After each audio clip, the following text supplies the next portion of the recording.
et nous désirons tous, comme tes enfants, voir ta gloire.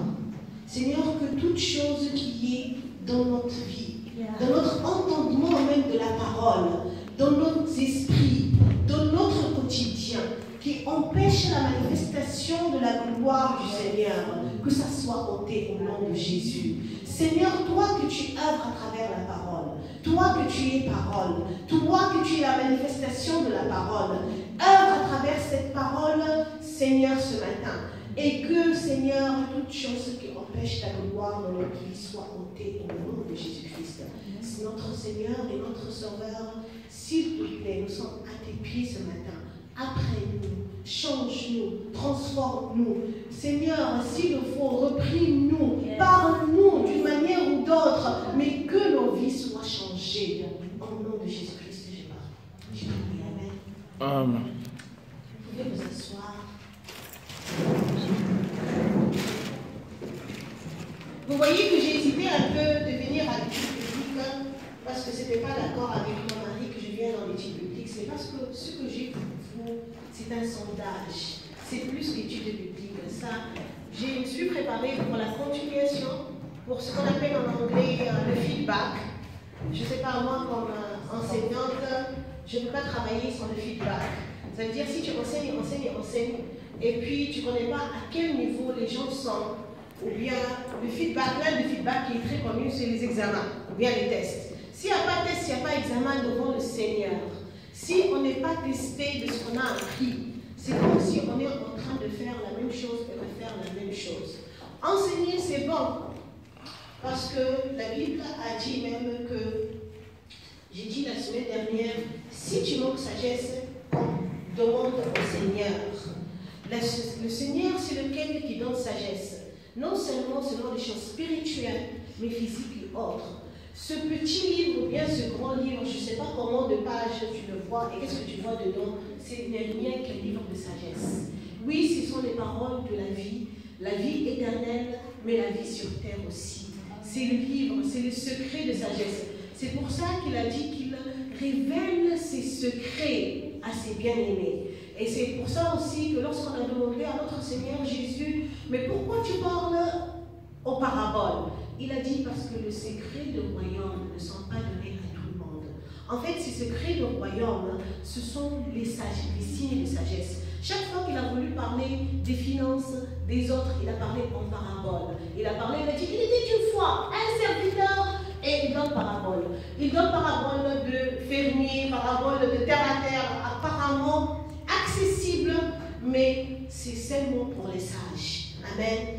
Et pour reconnaître qu'on est sage ou non, c'est dans l'étape de l'application, c'est ce que j'ai dit. Connaissance, surtout pour vous les jeunes d'aujourd'hui, c'est un coco. Un bouton que tu appuies et tout vient chez toi. C'est mieux, même chez vous, que notre génération. Monsieur Google, monsieur je ne sais pas quoi, tu appuies un bouton, tu demandes une question, même concernant la Bible. Tu n'as même plus besoin d'un enseignant qui t'enseigne la Bible.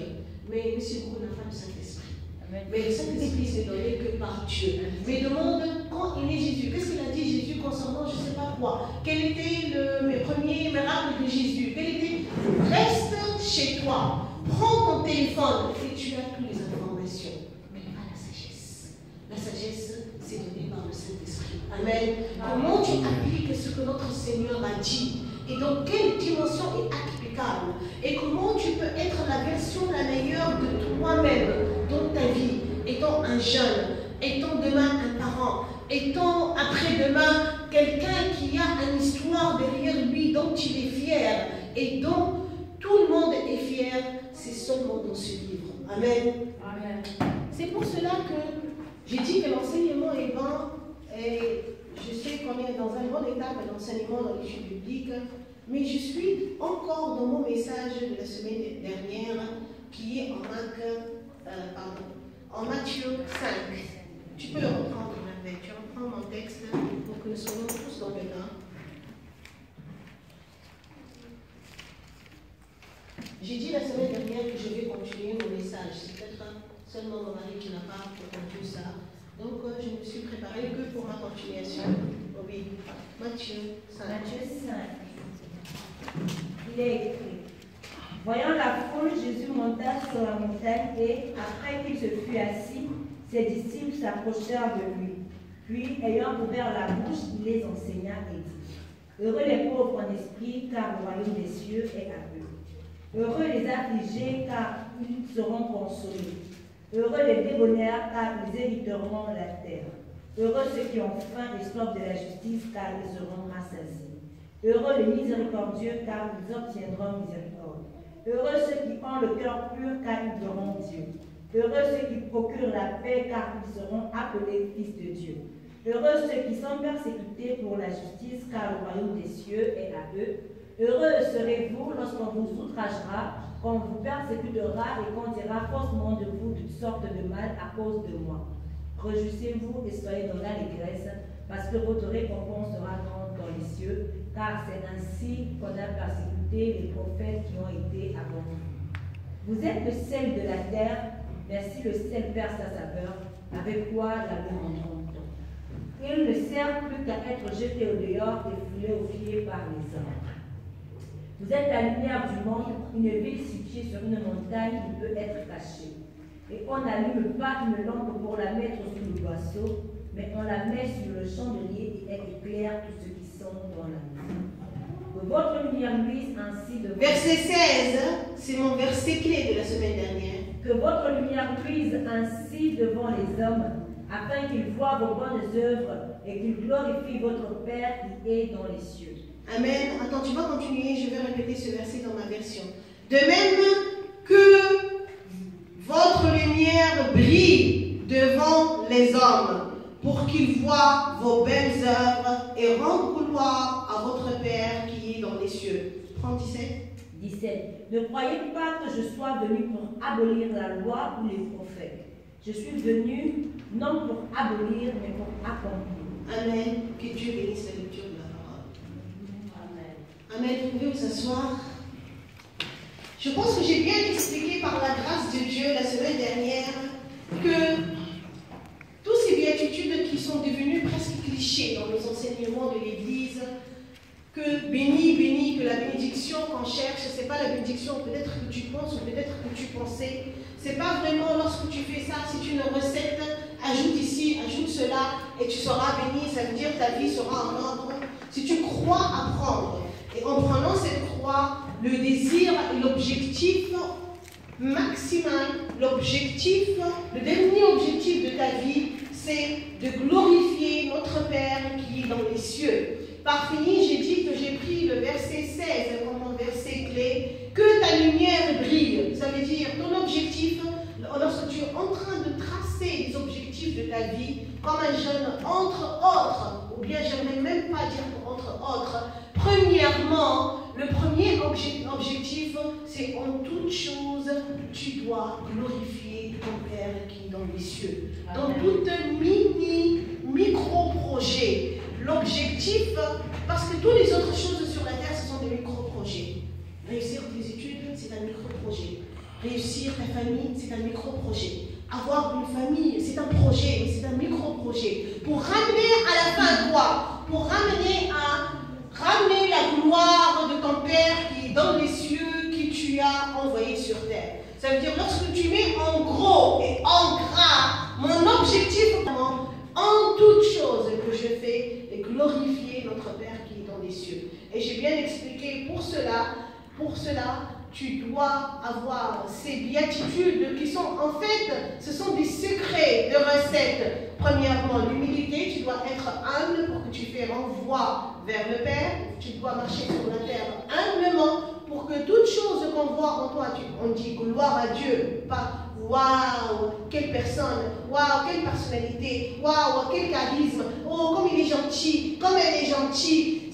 C'est bon d'écouter parfois ça, mais l'objectif, c'est pas ça. Ça, c'est un passage, étape passager pour glorifier notre Père qui est dans les cieux. J'ai bien expliqué aussi, parce que je vais avancer aujourd'hui, j'ai bien expliqué aussi que surtout lorsqu'on dit béni, béni, béni, les humbles, ce n'est pas l'humilité que tu penses, ça n'a rien à voir avec la politesse. La politesse, ça veut dire, aujourd'hui dans l'église, on a les formes, mais on a perdu l'esprit. J'ai donné l'exemple qu'on peut être poli alors qu'on est en train de maudire quelqu'un dans notre cœur. On peut appeler quelqu'un, surtout dans notre contexte Afrique, on a appelé beaucoup de mamans et papas, et derrière eux, on les appelle des sorciers et des méchants. Mais devant eux, par politesse, parce qu'on nous a appris que ça, c'est une maman, ça, c'est un papa. Donc, on a grandi avec un vocabulaire vide, qui n'a pas de sens essentiel. Ce que tu respectes, le mot donne le respect, mais le cœur est rancunier. Le mot donne l'amour, mais le renvoie dedans. Donc, on a grandi nécessairement dans un environnement qui nous a vidés de ce que notre Seigneur a mis en nous, le vrai amour. Et on appelle ça tact, on appelle ça politesse, on appelle ça diplomatie. Je donnais l'exemple aussi, ça a pris, le mauvais, c'est pas ce que ça existe, mais ça a pris des connotations bien positives. J'ai donné l'exemple des politiciens. Vous voyez les politiciens, ils vont commencer la guerre, mais ils s'assoient sur une table, ils prennent chaud ensemble, ils font une réunion pour déclarer la guerre après et pour envoyer les bombes atomiques. Mais ils sont en train de s'habiller avec leur costume et les caméras sont en train de les prendre. On est devenu si diplomatique que maintenant, lorsque, à votre génération, je dis, le Seigneur a dit, sois humble, dont la définition même de l'humilité est confondue dans ta tête si le Saint-Esprit ne vient pas à ton secours. La politesse que tu as appris dans ta jeunesse, la politesse que ta maman a appris, est-ce qu'elle est ton égale? Tu l'appelles Esther, c'est ton type, boum, tu prends un gifle. Et 5 minutes dès qu'elle sort, tu entends ta maman même dire, elle est sorcière. Et c'est la même maman qui t'a giflé pour respecter la personne. Tu as grandi dans une confusion de vocable, que le vocable de Jésus est devenu n'est pas nécessaire pour toi. Ça, c'est concernant l'humilité. Et concernant toute autre chose aussi, que j'ai expliqué que lorsque tu veux t'asseoir devant le Maître, Jésus, pour apprendre, il faut te vider. Il faut te vider de ce que tu penses, ce que tu as compris. Et laisse-lui t'expliquer. Parce qu'il a ses notions, il a ses définitions, il a son vocable. Ce qu'il a voulu dire, ce n'est pas nécessairement ce que tu comprends. Et c'est là où on a besoin du Saint-Esprit. Le Seigneur, lorsqu'il a dit, béni soit, par exemple, ou bien heureux sont ceux qui font la paix, parce qu'ils seront appelés enfants de Dieu. En fait, c'est seulement un enfant de Dieu, par définition. C'est plus profond que tu penses. C'est seulement un enfant de Dieu qui peut être un enfant de l'homme et qui peut faire si déçu que ma stupidité. C'est simple que ça. Tu ne peux être déçu que lorsque tu as des attentes. L'amour agapé que notre communauté représente et que j'ai toujours prêché, c'est un amour sans attente. Zéro attente est très compliqué d'avoir zéro attente. Zéro attente, c'est très compliqué, mais c'est une dimension spirituelle, c'est une décision, c'est pas un état d'émotion. Dans l'émotion, tu n'arrives pas, parce que Dieu n'est pas émotionnel, Dieu est un esprit. Dieu est un esprit, c'est pour ça qu'il a réussi, ou bien qu'il manifeste lui-même l'amour agapé. Par les choses de la vie. J'ai prêché avant concernant l'émotion et le spirituel et le lien entre eux. Ça veut dire que c'est normal d'être émotionnel comme une personne. Entre autres, dans l'émission, il y a la colère, la bêtise. Tu peux être en colère, mais tu ne pêches pas. Comment tu ne vas pas pêcher? C'est pécher. C'est en gardant l'état agapé. C'est toujours être dans l'état inconditionnel, sans attendre. Oui, je connais que mon frère peut pécher contre moi. Je connais que ma soeur peut pécher contre moi. Je connais que le pasteur est un humain et ne peut pas être parfait. Je connais que la pasteur peut être pas parfaite. Et je suis zéro attente concernant la perfection. Et je donnais mon amour inconditionnel. Je vois le bon côté et je suis toujours imperturbée. Béni soient ceux qui font la paix parce qu'ils sont toujours dans un état visible d'âme, parce qu'ils sont dans la dimension de l'amour du Père, l'amour inconditionnel et l'amour sans attente. Amen. Mon verset 16, je saute entre l'anglais et le français parce que ma version en français, je ne l'aime pas. De même que votre lumière brille devant les hommes pour qu'ils voient que vos belles œuvres et rendent gloire à votre Père qui est dans les cieux. J'ai conclu avec ça, avec cette conclusion que nécessairement, lorsque tu es en train de faire les bonnes œuvres, tu tu ne peux pas le faire toi-même. J'ai bien démontré que c'était impossible d'aimer l'amour agapé sans le Saint-Esprit. C'est impossible d'être patient sans le Saint-Esprit. C'est impossible, et tu dois l'admettre, d'avoir tout ce profil que Jésus a dit de 1 à 6. Béni soit ceux, heureux soit ceux. Si tu veux être honnête et humble devant Dieu, c'est impossible de l'être sans le Saint-Esprit.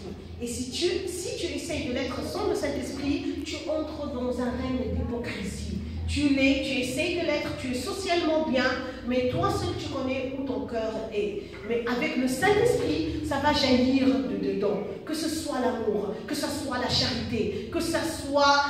Il y a beaucoup d'associations de charité, mais est-ce qu'ils sont nés de nouveau? Le bien existe dans le monde. Ne crois pas que le bien, et ce sont les chrétiens qui sont en train de faire le bien. En fait, les plus grandes organisations du monde qui sont en train de sauver cette terre ne sont même pas les chrétiens. Amen. Le bien existe ailleurs. Mais la spécificité du bien qui vient du Christ, c'est un bien qui jaillit de l'Esprit. C'est un bien que aucun malheur n'y est attaché, aucun objectif ou bien aucun désir charnel n'y est attaché. Il n'y a pas de la politique, il n'y a pas la vie associative, il n'y a rien. C'est l'amour pour l'amour. C'est mourir pour cet amour et pour cette cause, même si on a une croix. Donc, j'ai bien démontré que tout ça, on ne peut le faire qu'à travers un Saint-Esprit qui est en nous. Et comme c'est dans le Saint-Esprit, j'ai dit que tu es voleur si tu prends la gloire.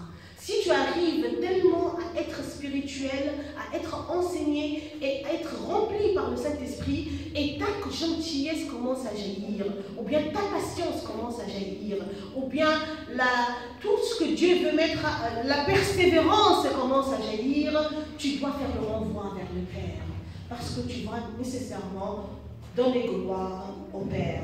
Et les gens vont comprendre avec ton mode de vie que tu es en train de faire, tu n'es pas si heureux en le faisant, tu n'es pas si spécial en le faisant. Ça n'a même pas transformé trop ta vie. Et ils voient parfois que ça pèse même sur toi. Tu le fais d'une manière sacrifice et ça pèse, mais tu veux glorifier le Père. Et à ce moment, ils disent gloire à Dieu. Donc il peut ratisser quelqu'un comme ça, il peut œuvrer à travers quelqu'un comme ça, il peut, et tu fais le renvoi vers le Père. Pour moi, c'est ce que le Saint-Esprit m'a révélé concernant le verset 16. Le verset 16, c'est juste une étape de maturité spirituelle dont Jésus parlait. Il a dit, béni si tu as le point A, le point B, le point 3, et tu commences à vivre ce mode de vie jusqu'à que tu arrives, lorsqu'on te voit, on dit, oh, Dieu vraiment peut transformer quelqu'un, hein? Dieu vraiment peut changer quelqu'un, Dieu peut humilier quelqu'un. Ton nom ne veut même pas sortir dans le récit. Tu n'es pas si humble, ou bien tu n'es pas en train de faire les choses agapées, jusqu'à que ton nom disparaisse du récit. Jusqu'à que le nom, que ce soit un pasteur, que ce soit un frère, que ce soit une sœur dans l'église, ce n'est pas ton nom qui compte. C'est pour ça que gardez-vous, je dis toujours, des leaders religieux, pasteurs ou prophètes ou autres, qui vous forment autour de lui. Même Jésus, on a commencé à chanter le nom de Jésus qu'après sa mort et sa résurrection. Personne n'est venu vers le maître lorsqu'il était maître, et il est venu pour l'adorer. Il n'était pas adorable lorsqu'il était vivant. C'est la résurrection et c'est la puissance du Saint-Esprit maintenant qui est en nous, qu'on est en train de chanter le nom de Jésus, mais il n'a jamais nous demandé de faire ça. Même dans sa vie, j'ai fouillé la Bible, il n'y a aucun verset qui dit chanter mon nom. Jésus, c'est aujourd'hui, c'est par amour qu'on fait ça. Mais il n'a même pas demandé ça. Tout ce que Jésus a fait dans sa vie, il était le rabbin, il était le maître. Il a créé un petit groupe, il est assis et il a fait un transfert de la sagesse de la vie pour ceux qui ont des oreilles. Et il était très conscient, ce n'était pas tout le monde qui l'écoutait. Il était très conscient que ce qu'il disait était original, nouveau, révolutionnaire et difficile. Et il n'a pas pris la chose personnelle. Lorsqu'il a dit ces choses difficiles, et la foule a commencé même à se disperser. Elle a dit, oh, mais qui peut vraiment suivre cet enseignement? Est-ce que vous voyez aujourd'hui un pasteur qui ne voit pas mal, qu'il est en train de prêcher, les gens se lèvent et sortent? Le pasteur même peut-être va dire des choses pour les maudire. Son orgueil va réagir. Mais quelle politesse? De l'ordre, s'il vous plaît. Si je parle ici, c'est Dieu qui parle. Asseyez-vous, tout le monde l'ordre. Il faut respecter Dieu. Oui, je ne dis pas non. Mais Jésus, il était en train de parler. On a dit, ce que tu dis, on a sorti de lui. Il n'a pas d'orgueil en lui. Il avait une mission. Il s'est tourné pour les autres. Continuez à enseigner. Amen. À ceux qui ont des oreilles. Amen. Parce que c'est ça l'esprit du Père. C'est ça, c'est un papa qui s'occupait, qui donnait tout en même temps à tout le monde, mais il connaît qui va arriver. Il a mangé avec les 12. Je le toujours répète, il connaissait que Judas, il allait partir. Il a continué, il ne l'a jamais privé de la parole. Jamais. Amen. Judas était présent jusqu'au dernier souper. Jésus il a trompé le pain, il lui a donné, il a dit à celui-là, il était là. Il n'a pas dit, non vraiment, toi que tu as froissé son cœur, toi. Il était ouvert à tout le monde, enseigné tout le monde. Revenons vers mon Jésus. C'est aujourd'hui qu'on a commencé à l'adorer, mais tout ce qu'il a fait sur terre, il a enseigné, donné des clés de sagesse. Et ces clés, ce sont les clés qu'il a dit, qu'il a prié pour toi et a prié pour moi. Le jour qu'il allait partir, finalement, après la résurrection, il allait être enlevé. Il a regardé les disciples, il a dit, Seigneur, Père, tout ce que tu m'as donné, je n'ai perdu aucun. Et je prie pour eux, non seulement pour eux, mais pour tous ceux qui vont arriver à travers leur message. Toi et moi, qui nous sommes arrivés à leur message. Il a prié pour nous, notre Seigneur. Il a prié pour nous, pourquoi? C'est pour qu'on puisse garder ces clés de sagesse, pour qu'on puisse comprendre, pour qu'on puisse, que personne nous blague avec des paroles de motivation, d'émotion, et il n'y a que les cris, les églises, les gens tombent et circulent. C'est pour qu'on s'assoie et vraiment raisonne et absorbe ce que le Seigneur a dit. C'est cette semaine que j'ai pensé à ça, que les enfants étaient en train de regarder le film de Jésus. Ça fait longtemps que je n'ai pas regardé. Et c'est la première fois que m'est passé en tête de comparer Jésus à une église moderne lorsqu'il était en train d'enseigner. Les films des enfants, là. J'étais en train de comparer. Et j'ai dit, pourquoi personne ne criait lorsque Jésus parlait? Pourquoi personne ne criait? Et le pasteur même, ou bien le prophète, il réclame ça. Est-ce que l'église est vivante?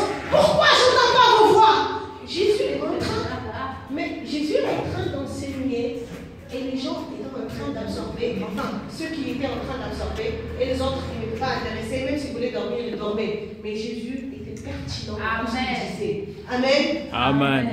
Aujourd'hui, j'ai dit, je vais faire un saut, un pas en avant vers le verset 17. Relis le verset 17. Verset 17. Ne croyez pas que je sois venu pour abolir la loi ou les prophètes. Je suis venu non pour abolir, mais pour accomplir. En fait, pourquoi j'ai avancé avec ce verset, c'est dans le feedback. C'est maintenant que je suis dans le feedback. En fait, je prêchais un très bon message la semaine dernière. Gloire à Dieu. Il y a beaucoup qui ont dit Amen avec moi. J'étais bien motivée et tout le monde était motivé. Et maintenant, le lundi, j'ai pensé au message en partant au travail. Et j'ai pensé à tous mes enfants. Et j'ai pensé à moi-même, à mon mari, à ma famille. Et j'ai mis ce défi. J'ai dit, cette semaine, je vais être avec mon stylo et mon carnet pour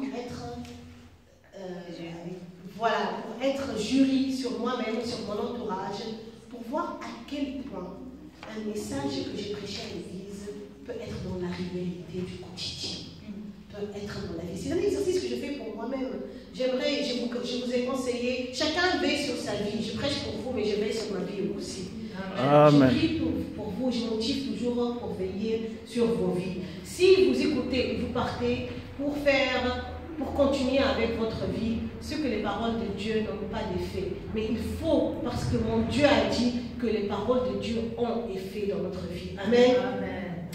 Donc en faisant cet exercice, j'ai vu des choses bizarres. Et j'ai commencé à demander au Seigneur, où est le problème? Où est le problème exactement? Et j'ai compris une chose j'ai compris, mais j'ai prêché, j'ai compris avant, que le problème de l'Église moderne, notre problème aujourd'hui, les chrétiens de 2019, de 21e siècle, c'est la mauvaise compréhension de la grâce. On est trop relax. on est trop relax, on a mal compris la grâce de l'Éternel. On ne tremble pas dans notre quotidien. On vient dans l'église, on se sent bien avec les chants, avec les chansons, on se sent très spirituel, on se sent comme, c'est comme si ce moment de prière, on s'est lavé, on a pris une douche qui nous lave, mais on est très disposé déjà, même dans le moment qu'on est dans l'église, à sortir pour repartir de notre vomissement. Cet vomissement peut être le péché, peut être un mauvais caractère, peut être des mauvaises relations, peut être quoi que ce soit. Nous avons cette mentalité que venant à l'église, on est en train de régler un compte. On est en train de faire une dette avec Dieu. On est en train de le rendre service. Mon mari l'a dit une fois, et je l'adapte et je le crois du fond de mon cœur, que Dieu, lorsqu'il a créé l'homme, premièrement, il ne l'a pas créé pour l'adorer. Dieu aurait pu rester toute sa vie sans avoir un homme qui l'adore. Et il n'a pas besoin de ton adoration. Si tu le fais, c'est bon pour toi. Mais tu dire que, oh, moi je ne joue pas avec, je dois adorer mon Dieu le dimanche. Et tu entres dans un mood très religieux le dimanche, comme je l'ai dit, alors que tu n'as jamais fait le cleaning de ton répertoire. Tu n'as jamais fait le cleaning de ton Facebook. Tu n'as jamais fait le cleaning, une liste de 1-1 de ma relation. Avec cette soeur, je vais régler le compte. Avec ce frère, je vais régler cette relation. C'est point 1, je vais changer cette semaine, pas ma vie est grande. Si tu commences à prendre des décisions concernant ta vie, tu vas te perdre. Concernant cette semaine, le lundi, j'ai un rendez-vous avec une fille, je ne vais pas la voir, c'est annulé, je ne vais pas décrocher son téléphone. Cet après-midi, j'allais sortir avec mon copain pour prendre un sandwich à baguette. Et je sais qu'après baguette, je serai dans le lit. Le sandwich est annulé, je vais manger foufou chez moi, je reste chez moi, j'annule. Des choses pratiques, terre à terre, lorsque tu écoutes la parole de Dieu. Et ce sont ces choses pratiques qui donnent la main de Dieu une puissance de commencer à agir dans les grands plans. Tu fais les petites choses que tu peux pour que tu dis à Dieu que je t'invite dans ces choses, et en t'invitant dans ces choses, il prend le gros plan. Parce que le gros plan te dépasse, la délivrance te dépasse, la guérison te dépasse, le changement d'un grand mode de vie te dépasse. Mais une petite décision concernant cet après-midi ne te dépasse pas, mais montre le sérieux vers Dieu. Donc j'étais dans ce plan de sérieux dans ma semaine et j'ai découvert que pourquoi on n'entre pas dans des plans sérieux? Parce qu'on n'est pas dans le tremblement dans notre quotidien. On n'a pas la conscience que Dieu veille sur le coup de téléphone que tu reçois. Tu n'as pas la conscience de Dieu lorsque tu es sur ton Facebook. Cette conscience a été effacée par quoi? Par la grâce. Ou bien par ta propre définition de la grâce. Tu connais, tu peux être 3 heures sur, je ne sais pas quoi, une chose qui ne glorifie pas l'Éternel, et après tu dis, Père, Jésus, lave-moi, Seigneur, et il y a la grâce. Et vraiment, je ne peux pas changer la parole de Dieu, il y a la grâce. Mais c'est cette grâce qui te piège aussi. C'est cette grâce qui te piège en sachant que tu peux demander pardon et tu es pardonné. Tu es très relax. C'est le privilège que les anciens n'avaient pas. C'est le privilège que les enfants d'Israël n'avaient pas. C'est le privilège qu'ils tremblaient. Ils savaient que si Yahweh se levait dans sa colère, c'est le privilège que les gens qui se levaient de Deutéronome 28, de Deutéronome 29 n'avaient pas. Donc tu peux me demander, non, pasteur, on va faire quoi? On rentre dans l'Ancien Testament et on tremble devant la loi? Non. Si je dis comme ça, je suis en train de diminuer la grâce de l'Éternel. Je suis en train de changer la parole de Dieu. C'est pas ce que j'ai dit. Mais j'ai dit, si tu arrives à aimer Dieu à un point, qu'il est ton Dieu, ton sauveur, ton roi, il a dit dans sa parole, si je suis Dieu, où est mon honneur? Si je suis un père, où sont mes droits? Donc, revenons vers le vocal. Tu l'appelles Père, Père. Et le même nom que tu l'appelles Abba, Father, mon Père, aide-moi, parce que tu es vraiment dans une situation critique. Et s'il te répond, si je suis ton Père, où est mon respect? Si je suis ton Père, où est-ce que tu m'as respecté le lundi? si je suis ton père, si Dieu vraiment se rabasse à ton niveau, c'est parce qu'il transcende, c'est parce qu'il est grand, c'est parce qu'il est père, c'est parce que comme les enfants, s'ils vont faire quelque chose maintenant, par exemple à Mimi ne va pas se lever, elle va se battre avec Aaron, elle va dire, cet enfant-là, cet enfant, c'est comme ça que Dieu nous voit. Mais le fait qu'il nous voit comme ça, on le piétine, on le méprise. Et croyez-moi, il n'y a pas un piège et un malheur et une malédiction plus grande que lorsque tu piétines le Dieu plus grand, lorsque tu lui manques de respect. Et si tu penses que tu ne manques pas de respect, tu es en train de manquer de respect, mais personne ne t'a dit ça. Chaque fois que tu es tombé dans la fornication, tu as manqué respect à Dieu parce qu'il était là. Chaque fois que tu as menti, il était là. Chaque fois que tu es sur cette chose de Facebook, il était là. Chaque fois que tu as maudit quelqu'un dans ton cœur, il était là. Chaque fois que tu t'es bagarré avec un chauffeur de taxi, que tu es supposé l'évangéliser, un musulman, pour venir à l'église, tu as méprisé Dieu. C'est parce que personne ne t'a vu, mais Dieu a vu. Mais parce qu'il est présent, il absent, tu l'as méprisé. Le mépris de Dieu, ce n'est pas de s'absenter à l'église. Ce n'est pas ne pas venir à dimanche. Ne sois pas pharisien et pense tous ceux qui ne sont pas venus aujourd'hui, les chaises blanches, tu les juges déjà dans ton cœur. Ce sont des noms sérieux. Tu peux être le nom sérieux alors que tu es dans l'église. Amen. Tu peux venir à l'église. Tu peux venir à l'église et tu peux être ici. Dès que tu sors, tu méprises Dieu. Tu viens avec une offrande qui est abominable devant Dieu. Parce que Dieu ne désire rien que ta vie, une vie, un sacrifice vivant.